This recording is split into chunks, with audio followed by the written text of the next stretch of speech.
Madison County, North Carolina, around the turn of a century.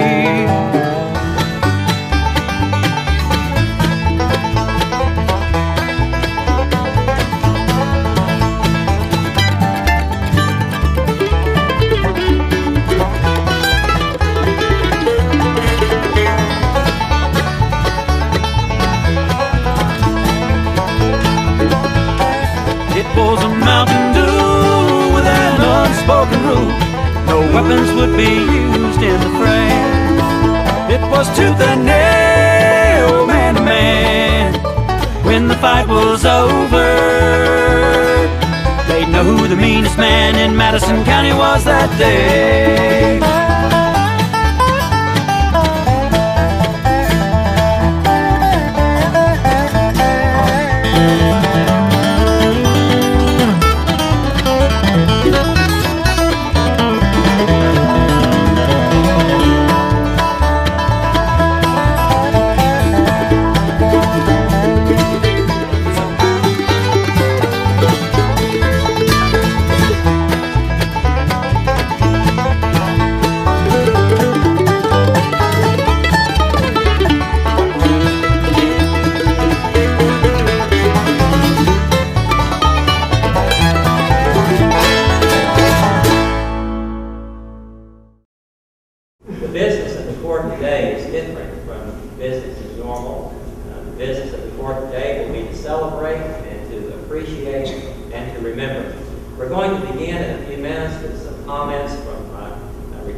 Following these opening remarks, there will be some presentations this morning and this afternoon by the First Stage Youth Theater. There will also be a flag dedication ceremony with comments from our county commissioners.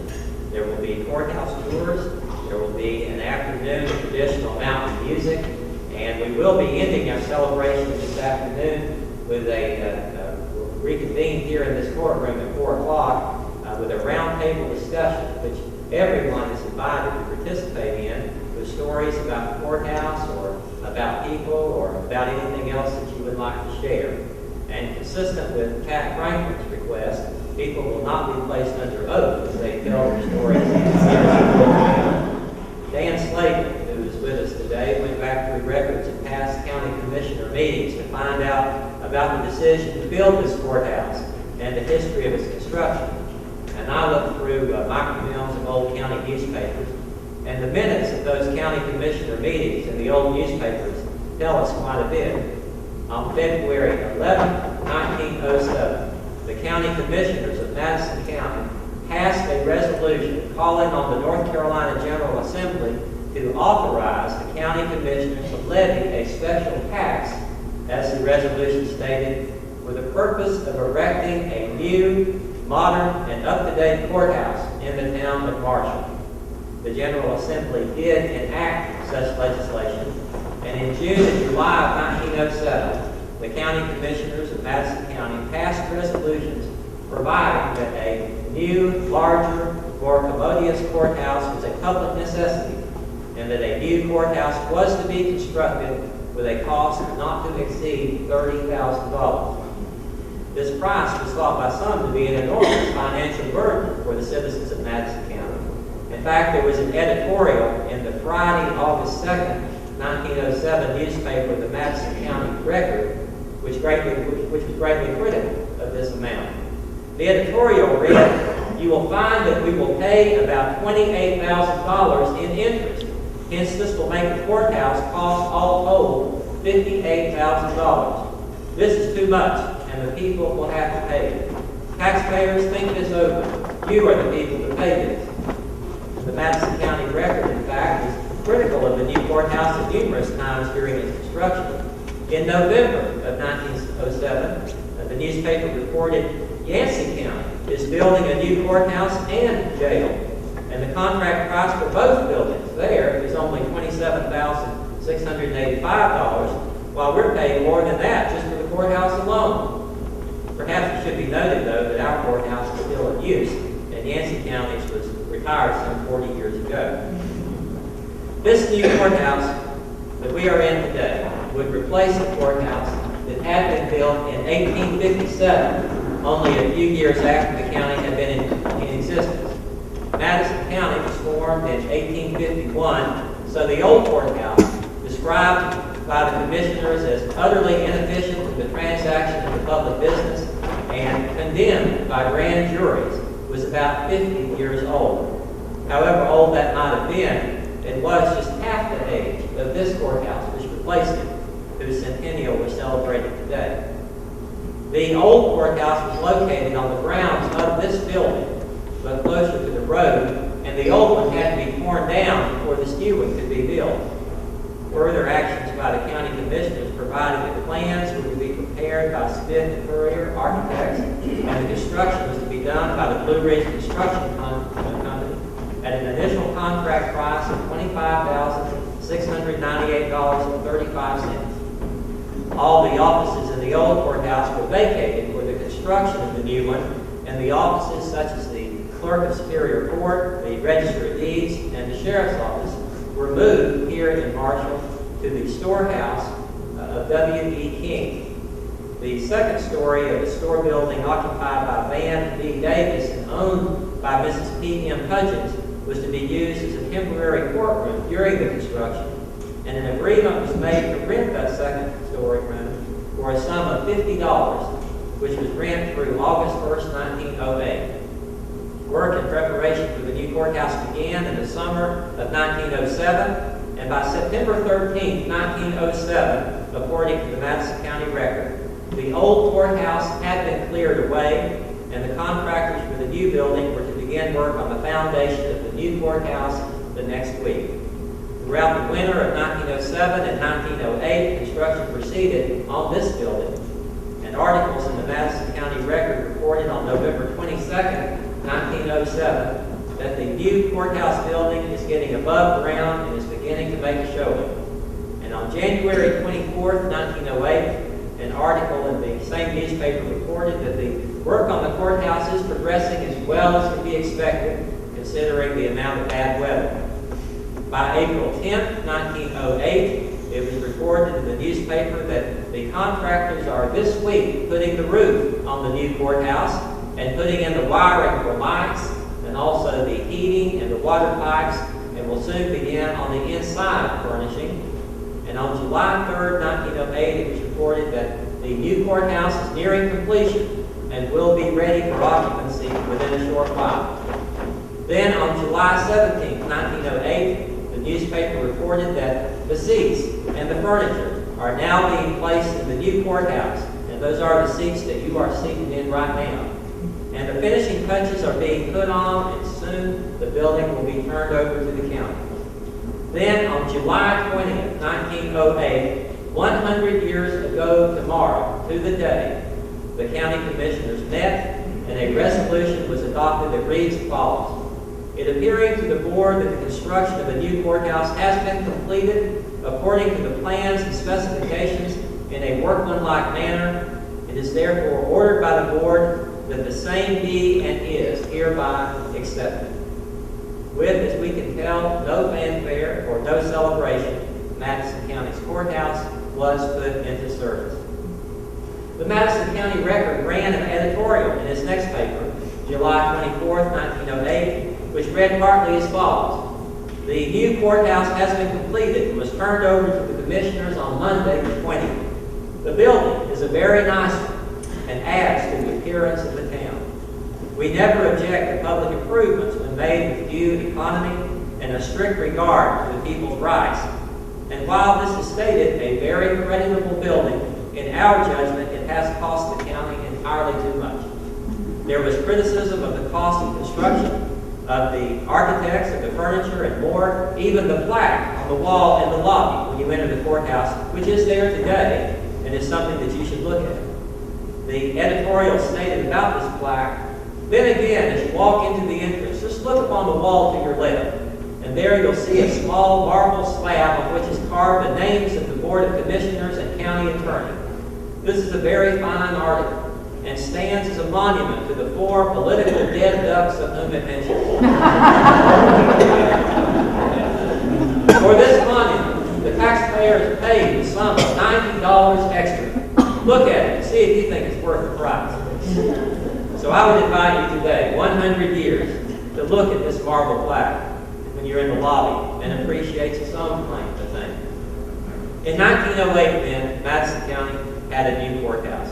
It has been in continuous use now for 100 years, and that use has only been interrupted by such calamities as floods in the town of Marshall, most notably in 1916 and 1940, and to slightly lesser extent in the more recent past, and to arson and intentional fires set in this very courtroom and also set in offices downstairs on September 4th, 1988, and to major repairs, one of which involved the incredible removal of the entire cupola or dome from the top of this courthouse and its placement on the ground outside to support repairs could be made inside the roof in March and April of 1986. There have also been numerous alterations and attempts to modify the building, particularly in this courtroom. In the 1960s, the ceiling was lowered to the level of the balcony, as you can see by lines that go across the wall to my left, and you can see them. You can't see them from the window. You can see them very clearly go along the right, my right to the wall there. Fluorescent lighting fixtures were put in this recessed ceiling, which was the style of the day. Later, the courtroom was carpeted and renovated in an effort to restore it to its original beauty, and then it had to be restored and renovated after the fire in 1988. As government has grown, some offices have been displaced from the courthouse. The courthouse now houses the offices of clerk of court, some county government offices, such as the county manager's office and staff, and the office of the district attorney. But gone from the courthouse and moved to other locations are all the tax offices of the county, the register of deeds office, the probation office, the board of elections offices, and other county offices that were once housed here. This building has served us well and continues to do so even today, and renovations continue. An elevator has just this month been completed and put into use to allow access to the second floor and the courtroom by those with physical limitations. The time span our courthouse has been in use is remarkable, not only for its duration, 100 years of service and counting, with its retirement not given a definite timetable yet, but also for the events that have occurred as those 100 years have passed, while this courtroom opened for business to the public almost every Monday and continued for almost every Friday. I'll ask you just to think about that for a moment. In 1908, when this building opened for service, this building, the Civil War in the United States had only been open some 43 years, not much more distant in time as the war in Vietnam is from us today. Reunions of actual Civil War veterans were held here, as shown in the Grand Army of the Republic post photographs made on the steps of this very building for several years. The Spanish-American War had been over only just a few years, and of course in 1908, names like World War I and World War II would have had no meaning or significance. It would apply to world events of the future. In 1908, I suppose there was a United States flag flying outside this building, but it would not have had 50 stars in 50 states like our flag today, or even 48 stars. We would have had only 46 stars, because not only were Alaska and Hawaii not yet states, but New Mexico and Arizona were still territories, not yet admitted to the Union. And Oklahoma had only been a state for only about 8 months. The President of the United States when this courthouse was opened was President Roosevelt, and that was Theodore, not Franklin. 1908 was a presidential election year. William Howard Taft was the Republican nominee for president that would be elected.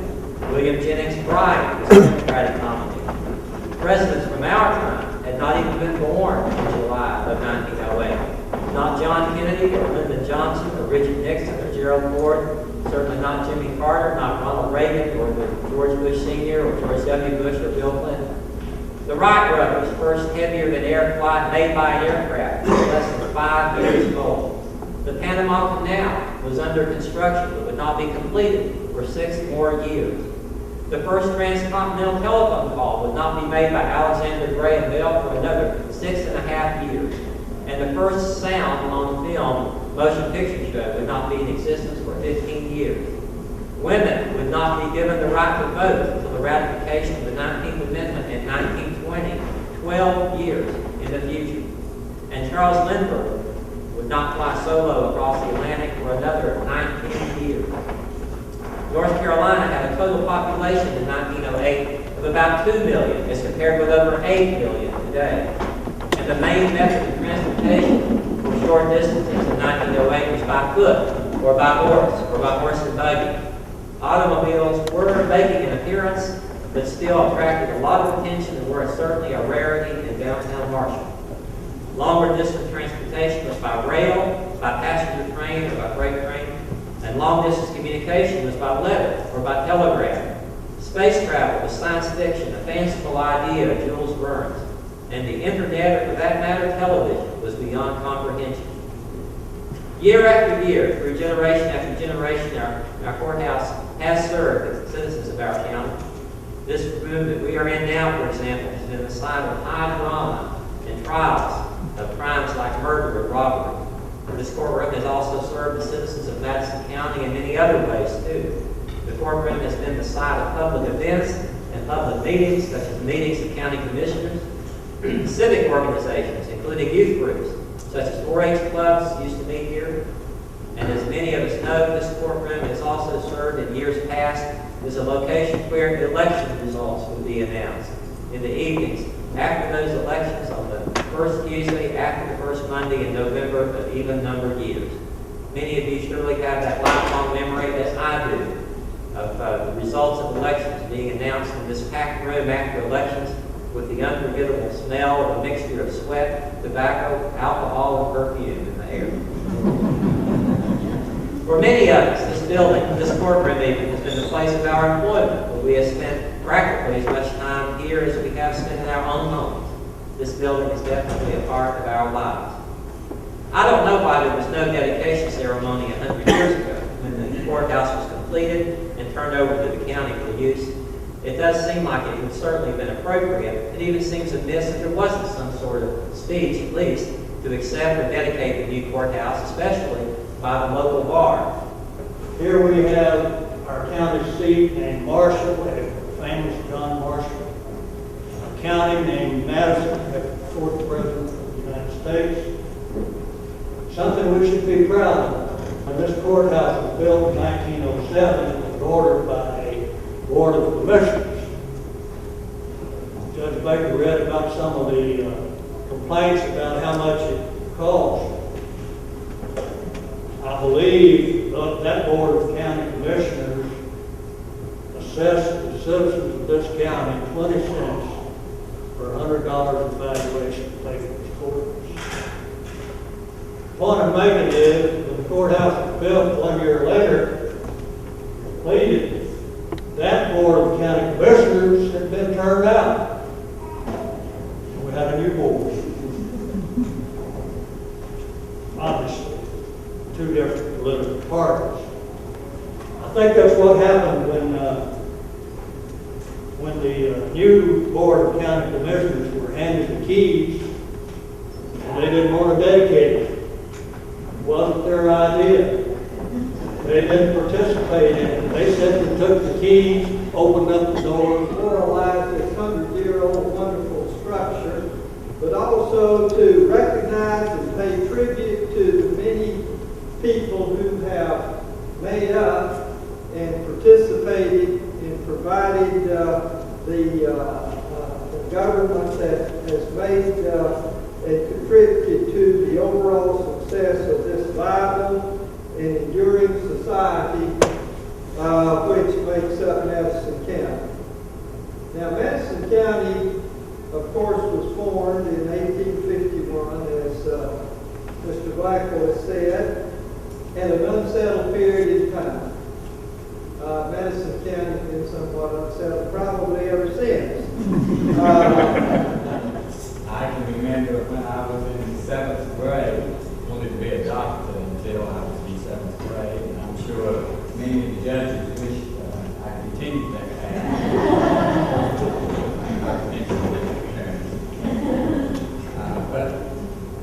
some reason, I came to this courtroom and I sat right about where Mrs. Baker is sitting.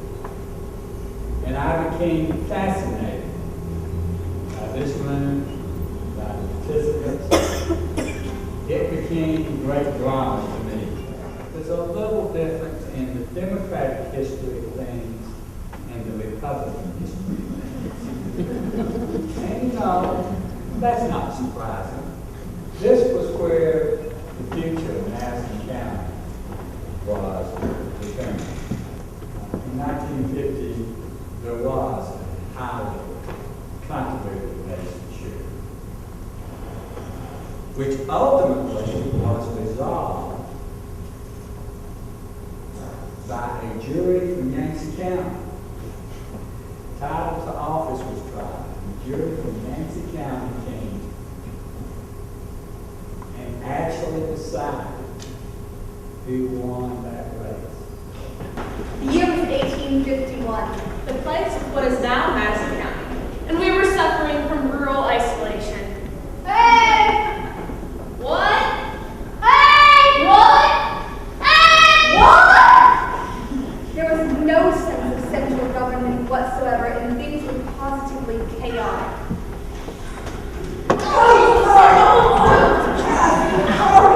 And then a government was formed. Ta-da! Yes, in 1851, Madison County officially became a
rob a house. Went in the window, crawled under the bed, as quietly as a mouse. Well, about 9 o'clock an old maid came in. I'm so tired, she said, thinking that everything would be alright. She forgot to look under the bed. She took out her teeth, the big black eye, and her right off her head. The burglar man had 19 fits as he come from under the bed. Now the old maid, she didn't holler at all, just grabbed him around the neck. Said, praise the Lord, my prayers have been answered. Now I've found me a man. She drew a revolver from the drawer to the burglar man. She said, now young man, if you don't marry me, I'll shoot off the top of your head. Well, he looked at the teeth, the big glass eye. He saw no place to scoot. The burglar man said to the old man, good woman, for the Lord's sake, shoot.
He was the old man of the mountain, so they say.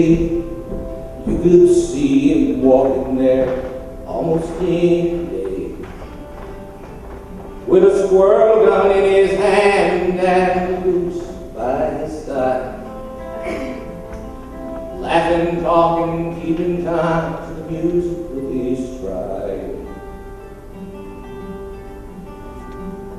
Now the last time I saw him, he could barely get about. He was sitting on the front porch cheering the music with a shout. Everyone they gathered around as he began to sing that song about Lord Daniel, Lordy, how the right good rang.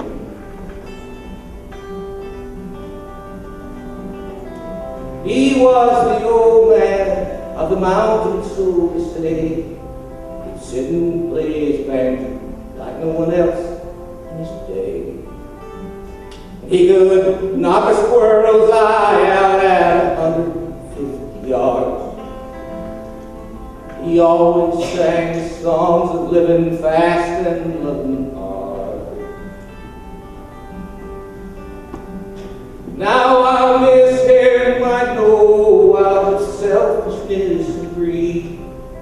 I can hear his voice telling me today. I'll follow in his footsteps, all right, do the best I can. But I know there'll never be another Leave the Mountain Man.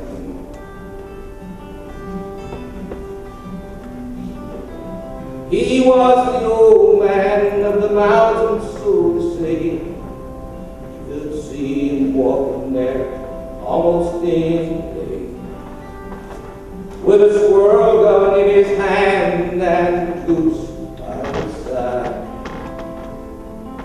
laughing, talking, keeping time, the music with his stride.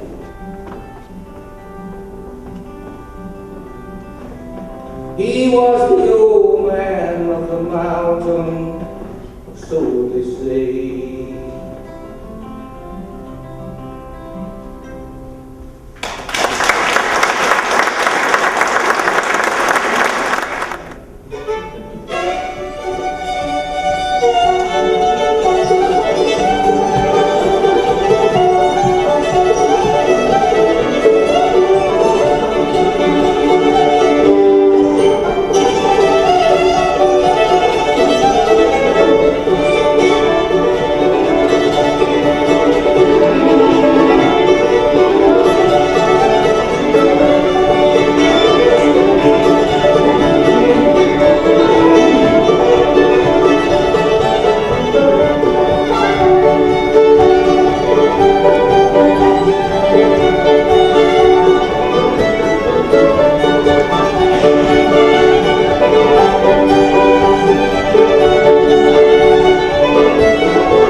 before this witness and asked him very heated questions. And the temperature was beginning to rise when the attorney would ask this witness questions. And the witness would get madder and madder as the fiery questions were being asked.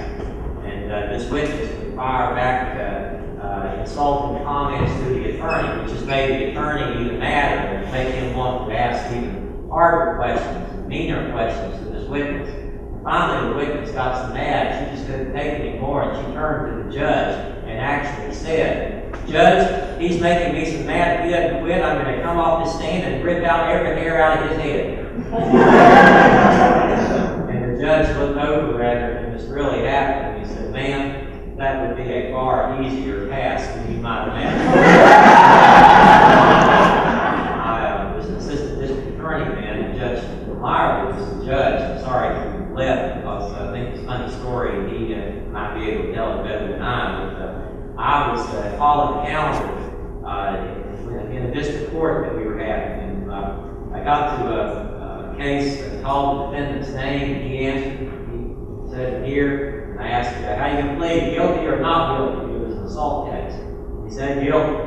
And I said, "Oh, great, that's fine." And Judge Lively said, "Why don't you go ahead and do that for now, let's get it over with." And I said, "All right, fine." And of course, I didn't know anything about the case.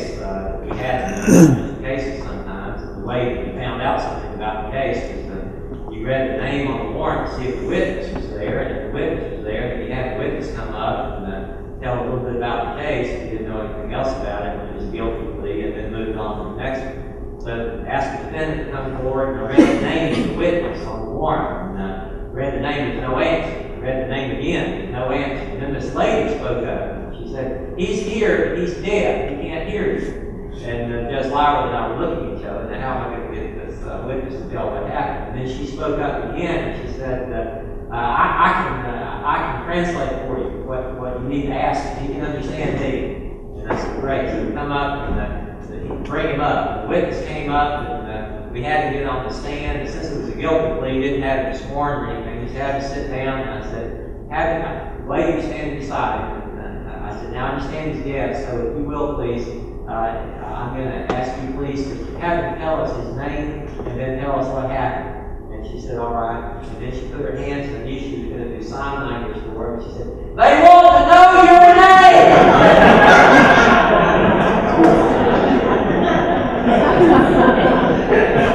And then he said his name. Defense lawyer in my first case here in 1977. And I've been here regularly since 1983, since I became prosecutor. And this has got to be one of the most beautiful courtrooms that I've been in all over the state. Two courtrooms, the wainscoting, even on the radiators, the engraving, the windows. It's one of our last truly elegant courtrooms out in the state. Certainly in our district, the Mitchell County Courthouse was closed 2 years ago. But even 5 years ago, but even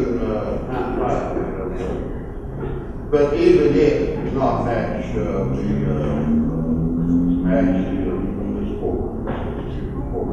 Seen a lot of things happen in this courtroom. I watched the judge in the first degree murder trial lean back as the defendant went on the witness stand to be examined, and he knew it was going to be a long examination, and he leaned back very quickly. The next thing he saw were his feet come flying up. Some of you may have seen that. He came crawling back up on his bench and said, Go ahead. When I first started prosecuting here, that was back when we took out the cameras in the courtroom. There came a time that ill-advised state bar, in my opinion, allowed the cameras in the courtroom. There was another homicide trial going on here that I was prosecuted, and the judge decided to do just that. He said, "Now you can get up there in the balcony." He said, "I don't want to hear a sound out of anything. Well, if you ever walk in that balcony up there, it moves and squeaks." We were sitting down here, and I could hear squeaks. I said, "This judge don't regard that much." Well, sure enough, suddenly he says, "All right, Baylor, bring him down. Get him down." Got him down here and just listened to his butt. Now get up there and don't make any more noise. had them all got back up there, you could hear the sound, you hear those little film cans that used to come apart when you get, suddenly he dropped one off, or somebody up there did, and it was bang, bang, bang, bang, bang, rolling down the. So that was the end of the photography in that courtroom. I'm not going to stand here and bore you to death with the story. Again, this has been a lovely place to me. I've tried many cases here. I've enjoyed working with all the people. I walked out of my shoes right here once, trying to walk up to the bench. Well, that was back in the 80s. Everybody had to wear that back in my 80s. Of course, being a young man back then, I had to have a pair too, and I stood up and started walking in as we were opening court. I just walked right square out of my shoes. Get my shoes. But this is a beautiful courtroom. I know it needs replacing sometime. But if it's in my lifetime, I'll certainly shed a tear when it's done. I told someone that when it goes, I want at least part of one of these radiators back here, because I don't think we've ever seen anything like that with these radiators having scroll work done on it. This wainscoting on here, it's a beautiful place, and I've enjoyed serving for 26 years now. Thank you, Terry. I'm reminded of a couple of things, a couple of generalities, I guess, about the courthouse. Looking at the pictures down below and thinking back through the years, this courthouse kind of symbolizes a lot of things to me. First of all, I think it symbolizes the country. It's withstood a lot through the years. Floods, terrorist attacks, if you want to include the arson as being part of that.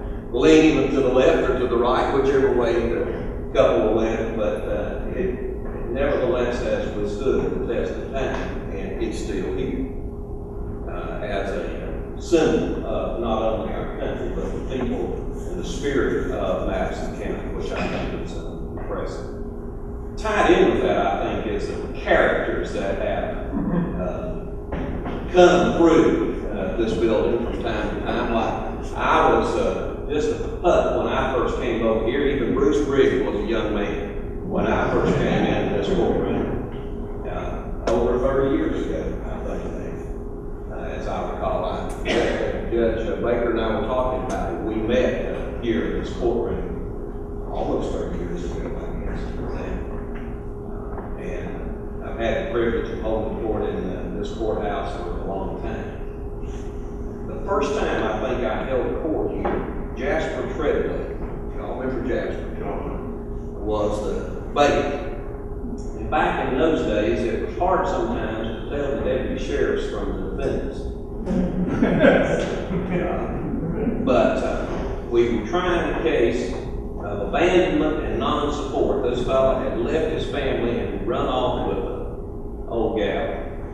And she couldn't see straight. In fact, one eye went one way and one eye went the other way, so you never knew exactly where she was looking. And there had been a fairly stiff cross-examination, and it embarrassed her and her family, and it was becoming very heated in the courtroom. And I knew that something was going to happen, so I thought, as a young judge, I'll be smart, and I'm going to send one of them out the back way and send the other crowd out this way. Well, I had forgotten we both meet in the middle. So we took a break, and then just as I took the break, he comes up the stairs and he can't breathe. And because he's just run up the stairs. And he's trying to catch his breath, and finally get him calmed down. I said, Jasper, what in the world's wrong? He said, there's a knifing going on down the stairs.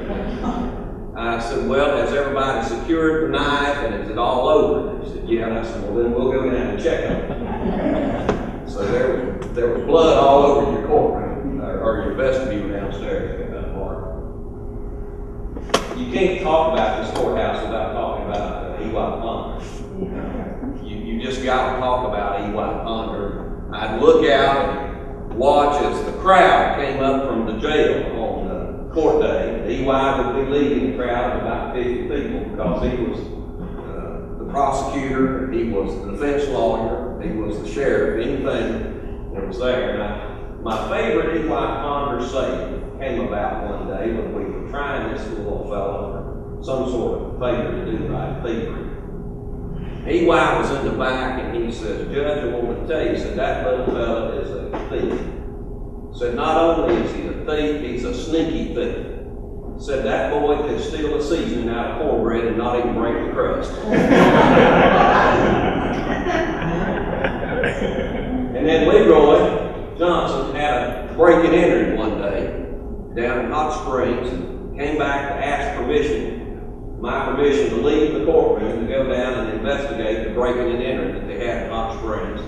The EY called Leroy as he's going out the door, says, Leroy, said, see if they stole the piano. Said, I know somebody's been wanting to steal a piano.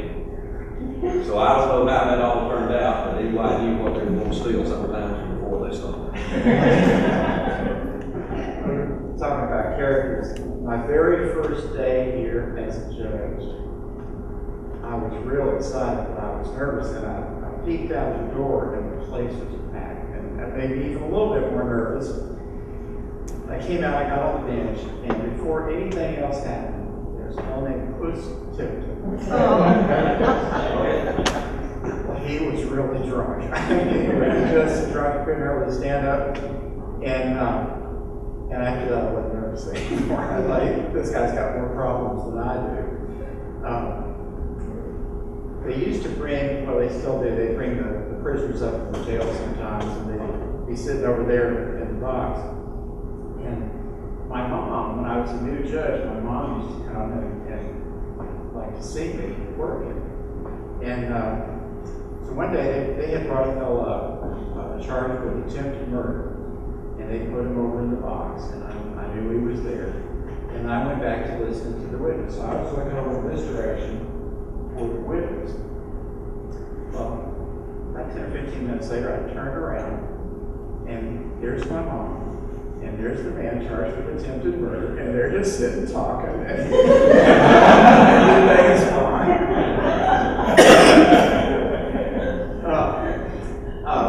I've had one celebrity encounter here in this courthouse. We had finished up early one day, and there was just a handful of us in chambers. I think you were there, Pat. And this guy walks in. He looks just like Dan Aykroyd. And he sticks out his hand and says, "Hi, I'm Dan Aykroyd." I've had one really special thing happen to me and my family here in this courthouse. There was a little boy, a 6-month-old boy, who at the time nobody wanted him.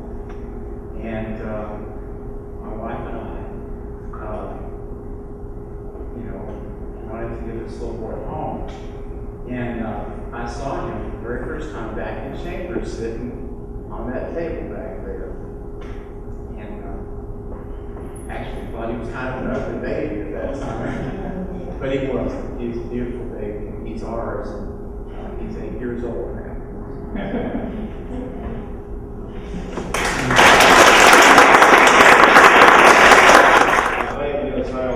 United States Magistrate Judge of the Western District. Glad to be here on behalf of the federal courts and appreciate the invitation to come. This courthouse has a special place. Seeing the photograph of my cousin Ron Howell just about got me crying.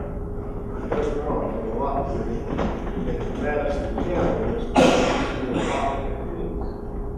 He came down here from late 60s, started a law office, and he came to love people in this county.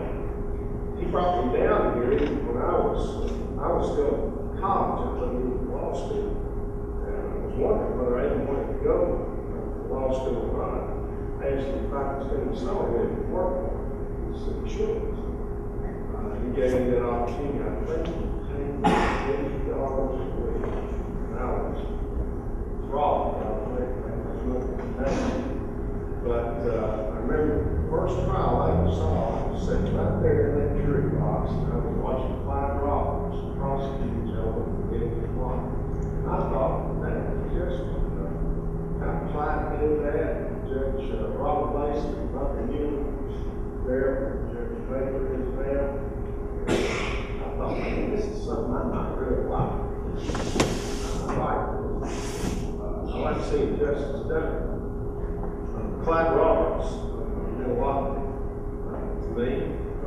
even though we were on opposite sides of the political spectrum, he and I became close friends. Clyde Roberts signed as a witness on my wife's marriage certificate. I see him all the time and remember him how much he meant to me. Even before I went to law school, I learned things by sitting in this courtroom. And I learned one thing about Sheriff Palmer. If you were sitting at that table, now that's the defense table. This is what the prosecutor says. If you were sitting over there at that table, and Sheriff Palmer was testifying against your client, and he was asking questions, he had a notebook right here. He kept just a little video. He went through that notebook, he found his notes about your client was gone. He was convicted. But if you pull that notebook out, well, I can't find my notes on that. 99% of the time, your client was going to be found not guilty because that meant the Sheriff Palmer didn't want to be everybody knew what was sitting on what. Yeah, another thing he did, his office was over there, right by the firearm gallery. And at Christmas time, we always had a Santa Claus that walked up and down the street saying ho, ho, ho, and giving candy to children. Well, Ron would leave his window because at that time, Ron was a smoking thing and a Coca-Cola drinking thing. And where his law books were, there was just Coca-Cola bottles, half empty of Coke, but filled up with cigarette butts. So Santa Claus would get on Ronald's nerves because he could hear it and he couldn't think. And so he would just reach up there and get one of those bottles and just pour it out his window on Santa Claus. I shouldn't have done that. I think for me, the most interesting thing about having gone through this process is learning more about the historical relevance of our courthouse. It's not only relevant to the judicial process, but it's relevant to the people. It's iconic of who we are. Everything that Madison County is about seems to be revolved around this courthouse. This is our community. This is the center of our community. It's who we are. So it's been a pleasure to go through the process. I certainly appreciate all of you that have gone through it. I'd like to thank the commissioners. Our board of commissioners have been excellent to work with. I just passed my 1-year mark, and going through the process of working to get the Centennial going with the Centennial committee, which we had in place. They were very supportive of that. Our county attorney, he's the gentleman that wrote the proclamation to city administrators. The list could go on and on, so I'll address it. Thank you for coming and being here today. Thank you. Madison County, North Carolina, around the turn of a century.